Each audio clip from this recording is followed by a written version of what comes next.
હનુમાનજી ઉડી શકતા હતા, એ તો આપણે બધા જાણીએ છીએ, પણ ક્યારે એ વિચાર્યું કે કોઈ ઉડી કઈ રીતે શકે? તેમની પાછળનું કારણ હનુમાનજીની અષ્ટસિદ્ધિઓ છે.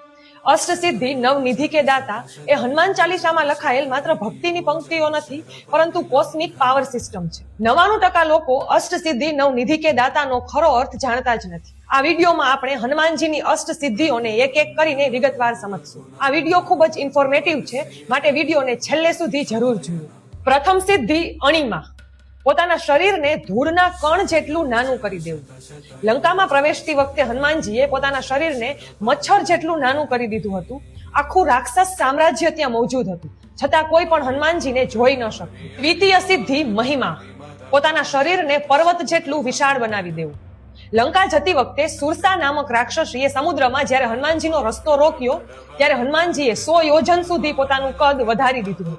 તૃતીય સિદ્ધિ ગરિમા, એટલે કે પોતાના શરીરને એટલું ભારે બનાવી દેવું કે કોઈ પણ તેને હલાવી ન શકે, ડગમગાવી ન શકે. મહાભારત વખતે ભીમને જ્યારે પોતાના બળનું અભિમાન આવ્યું, ત્યારે હનુમાનજીએ તેની પરીક્ષા કરવા માટે પોતાના શરીરને ભારે બનાવી દીધું. ભીમ કે જેનામાં 10,000 હાથીઓનું બળ હતું, તે હનુમાનજીની પૂંછડી પણ હલાવી ન શકે. ચતુર્થ સિદ્ધિ લઘિમા, ગરિમાથી ઉલટું, પોતાના શરીરને રૂ કરતા પણ હલકું બનાવી દેવું.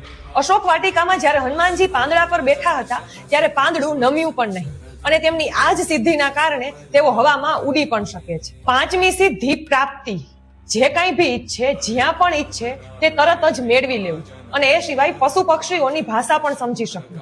હનુમાનજી જ્યારે સીતા માતાની શોધમાં લંકા જતા હતા, ત્યારે અનેક પશુ પક્ષીઓએ તેમને સંકેતો આપ્યા હતા, જેના દ્વારા હનુમાનજી સીતા માતાની શોધમાં સફળ થયા હતા. છઠ્ઠી સિદ્ધિ પ્રાકામ્ય, આકાશ, પાતાળ, પૃથ્વી કે જળ ક્યાંય પણ કોઈ પણ અવરોધ વિના જઈ શકે.